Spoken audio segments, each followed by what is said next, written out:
Who can you trust?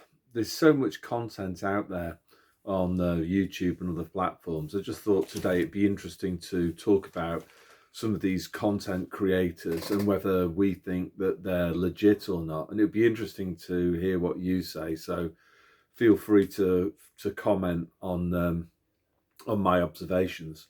So if we think about, for me anyway, ones that are completely untrustworthy. On YouTube, there's a guy called Dr. John Campbell, and at the beginning of the so-called people's pandemic, he was the one that was really hyping Divock 91, and he was also very keen to push for the Britney Spears, even for children as well. And recently, I know he's sort of changed his tune a little bit, but basically, from a propaganda point of view, this guy played his role perfectly because he actually conned maybe millions of people into going to the Britney Spears and the Boosters concerts who otherwise wouldn't have gone. I also remember too at times he would come out with some quite authoritarian sounding language about forcing people to go to the or coercing them to go to the Britney Spears and the Boosters concerts. So that also made me suspicious at the time. You know, he tended to believe in state power. The state has the power over the individual. Um, Russell Brand is another one. So he's got his 33 tattoo. Um, don't trust him. What's quite interesting though is occasionally he does say things that are true, um, and he does make some accurate observations. However, I think what goes on there is that these people um, they kind of work on a code of conduct, don't they? That they always have to tell you what they're up to. So I think with somebody like Russell Brand, I think there's an element of truth in what he says all the time, and that hooks people in, and it also gets them off the any karma comeback. You know, they can say, well, we told you, you didn't do anything about it, therefore your decision not to do anything about it acts as consent, so therefore you own what's coming to you because you cooperated with it.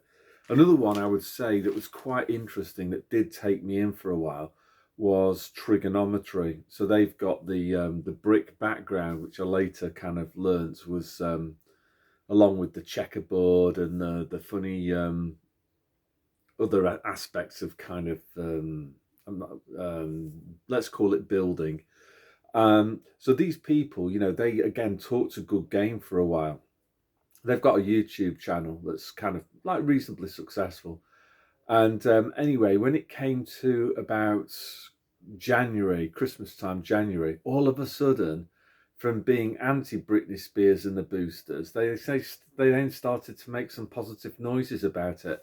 So I think this is a technique that they use as well, is that they sucker people in, think, oh, you know, tell the truth, these guys are good guys, they're on our side. And then all of a sudden, they'll flip and they'll pump out some propaganda as a trusted source to try to get people to do what the globalists want them to do. So I don't watch them anymore. Some good guys that I would really recommend. George Gammon's Rebel Capitalist channel. He's a self-taught sort of Austrian school economist. Monaco 64 is also similar. Very, very good.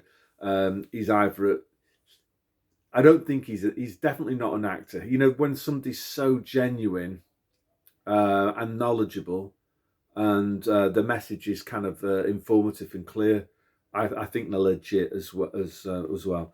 Robert Kiyosaki, Gerald Salente, Neil McCoy Wood. I think. Oh, and I allegedly. I think they've all got pretty solid track records.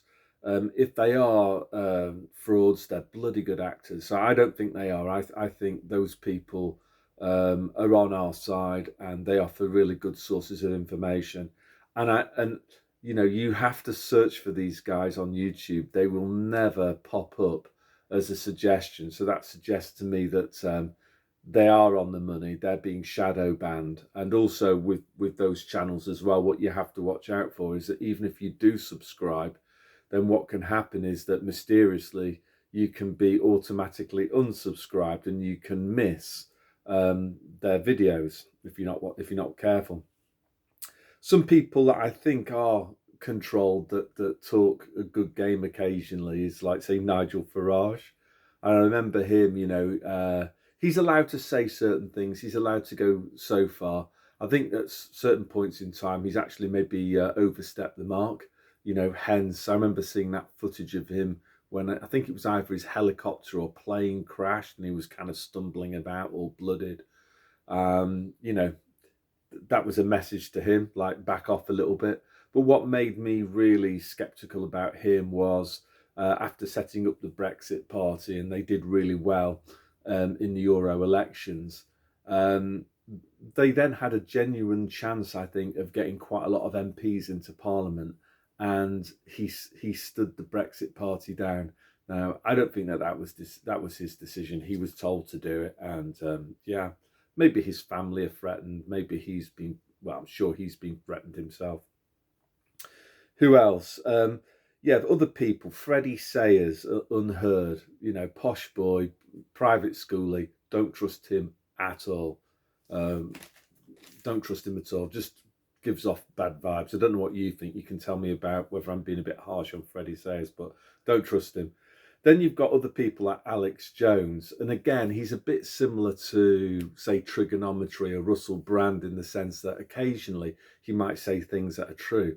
But then they'll also do crazy, well, not that Trigonometry talks about flat earth, but Alex Jones does, or gay frogs or whatever. And it's just, I suppose he's there just to double up on the phrase conspiracy theorist, isn't he? So if you say anything that threatens what the mainstream say, somebody else can say, well, do you watch Alex Jones? Ha ha ha ha ha. Paul Joseph Watson, I think, is another one. Says good stuff. Not much that I disagree with, but I just wonder whether he's often on Alex Jones's show, so not completely sure about him, although he does produce some funny stuff. Jay Dyer, if you've not watched any of his stuff, he does some really good film analysis. He also does some great analysis of books written by these globalists like Carol Quigley. He's also done some great analysis of Ian Fleming's writings as well. The guy who wrote the James Bond books. So I'm not sure about Jay Dyer again. He's connected to Alex Jones. I'm not completely sure whether he's legit. Something else that was really interesting was that about a year ago, James Delingpole got Jay Dyer onto his show, and during the interview, Jay Dyer asked whether Delingpole was going to appear on his show. And Delingpole kind of muttered words to the effects that he would do, but so far he hasn't appeared on Jay Dyer's show. So I don't know what's going on there. I think either one of them definitely is controlled, if not both. I'm not sure what's going on with them. Then these people, some more people that I think are 100% legit, like Majid Nawaz, Stefan Molyneux, Tommy Robinson, Mark Devlin, and there was this Mancunian called Red Pill Phil. And the reason why I'm confident in those guys is just the way that they've been treated by the state. Many of them have been aggressively cancelled.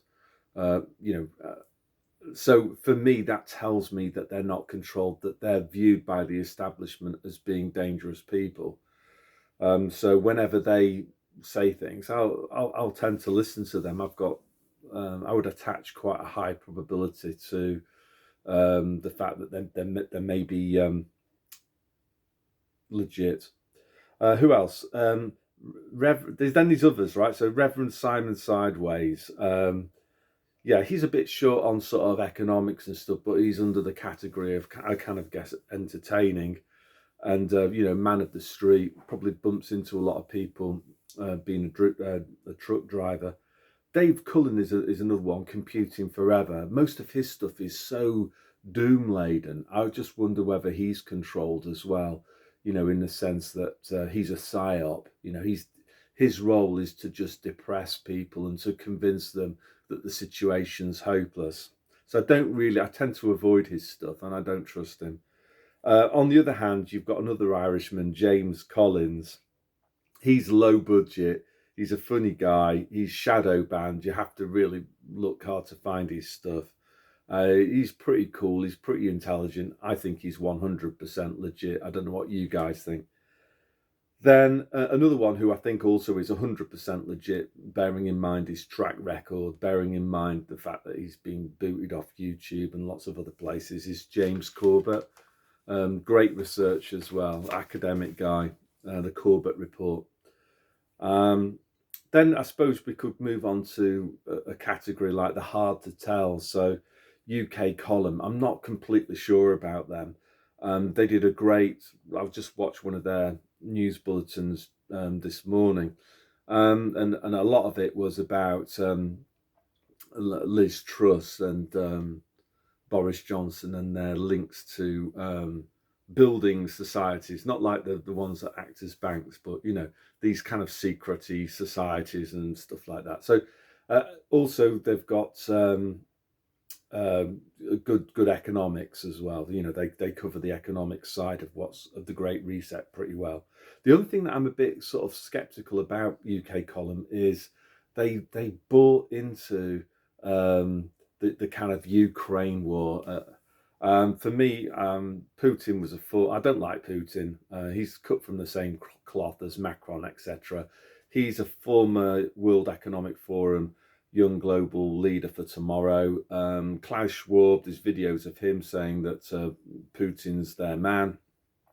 That might have changed, or they've said that it's changed, but if you look at the outcomes of this, the Ukraine war, yeah, it must be just coincidental then that the outcomes of this war are all just pushing in the direction of the Great Reset. And also Putin tried to do the same Nazi passports and that was going on in all the other puppet government WEF controlled countries. Hugo Talks is another interesting one. Again, he comes up with some very interesting information. I like it when he takes a religious angle, because I think the Bible and what's in the Bible, it is pertinent to what's been happening over the last few years. So I'm not. Yeah, it's interesting. It's a bit. Doesn't show his face though, does he? Has quite a big reach. I'm not sure about him. Another one that's is James Delingpole. I really hope that he's legit. But one thing that worries me about him is that when he's interviewing people, he often brings on crackpot flat earthers, and so I don't know whether again he's by having some people on that are absolutely ridiculous, is the idea there that people won't listen to, or people who go onto his show are then kind of smeared and categorized under the same heading as the nut jobs that appear on his podcast. And then also I've seen there was a festival that he attended, and he was laughing at some of the questions that were being asked, and I think he has a bit of a patronizing, condescending attitude towards kind of working people. So I'm not sure about him at all. I'm not sure about him. And yeah, then we go on to Neil Oliver and GB News and all the other people that are on GB News. Like many other people, very suspicious about GB News. Maybe their role is to just leak out some information that's true and then mix it up with some like gobbledygook nonsense just to try to disorientate people. Unity News Network is sort of similar as well. I'm not completely convinced by their authenticity. Some more 100% legit, I would say, Sheep Farm. They're 100. I've got no doubt whatsoever that they are genuine and not controlled. And I say that because they seem to be. They don't have much funding. Recently, they put half their material behind a paywall, so that suggests that there's no one backing these guys at all, because they're short of money, and it's self-evident they're short of money. Carl Vernon, I think he's, also comes across as being very genuine. Doesn't appear to be backed, makes money by flogging merchandise and stuff like that, which I don't have a problem at all with. What I do have a problem with is people interviewing people who've got very, very important information, and then you, like Sheep Farm, putting half of that interview behind a paywall. Like, this is literally a life and death situation, and I think, given that fact, it's completely immoral to hide some of that information behind a paywall because you want to earn a crust from it. And on the other kind of extreme, I guess, is Rise Above. So all of their content is free. Again, they try and make a bit of money on the merchandise, which is fine. 100% legit. Very funny guys. They're still on YouTube, and they're on YouTube purely because they use code words, which is a strategy that I've used.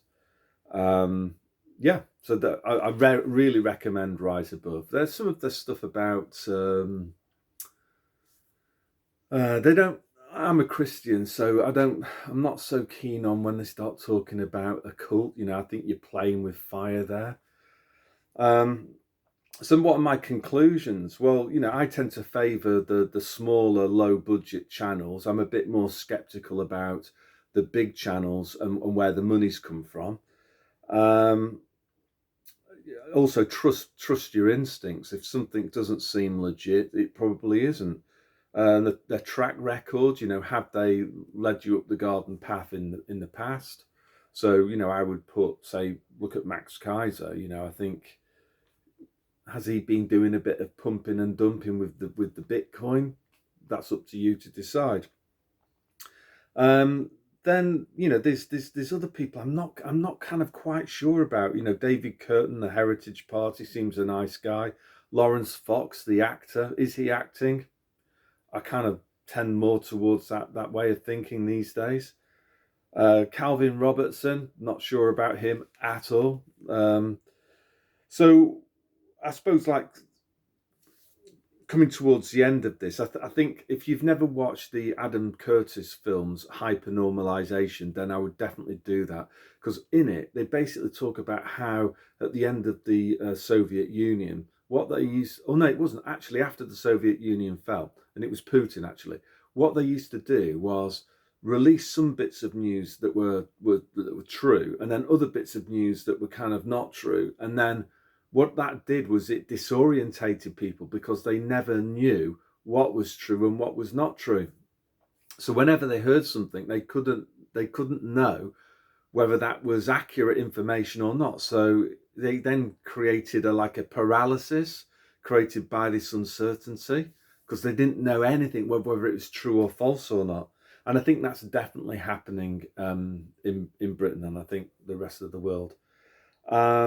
Oh, and the other thing that I was going to say as well is that the mainstream media they're completely captured. They work on a principle of inversion. This is basically what Satan does. He kind of seeks to mimic God, but does things in reverse. And I think when it comes to the media, whatever they say will assume the opposite. So, if it's Biden's Inflation Reduction Act, what that really means is that it's Biden's way of increasing inflation. Liz Truss is going to ease the cost of living. So what you can see there is what Liz Truss is going to do is increase the cost of living. If she's going to protect the farmers, then she's going to put them out of business.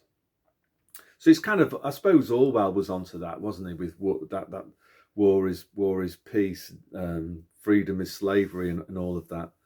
But I guess the final thing that I want to say is the one person that you can trust, of course, is God.